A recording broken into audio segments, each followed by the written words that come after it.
পবিত্র রমজান মাস মুসলমানদের জন্য সর্বোত্তম মাস।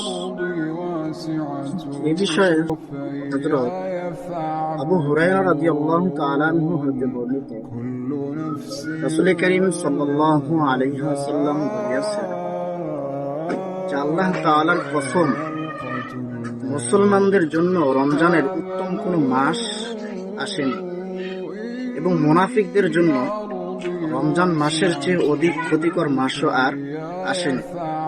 কেননা মুমিনগণ, মুসলমানগণ এই মাসে গোটা বছরের জন্য ইবাদতের শক্তি ও পাথেয় সংগ্রহ করে, আর অপরদিকে মুনাফিকগণ তাতে মানুষের উদাসীনতা ও দোষ ত্রুটি অন্বেষণ করে থাকে।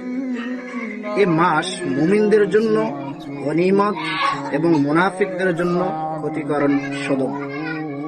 মুসলমানদের এটাই ইতিহাস। এই জন্য মুসলমানদের প্রতি আহ্বান থাকবে, পবিত্র রমজান মাসে আমরা ভালো করে আল্লাহ তাআলাকে রাজি খুশি করে আমাদের পিছনের যত জিন্দেগির গুনাহ খাতা আছে সেগুলোকে মাফ করাইতে যেন পারি। আল্লাহ তাআলা আমাদেরকে কবুল করুন। সকলে বলি আমিন।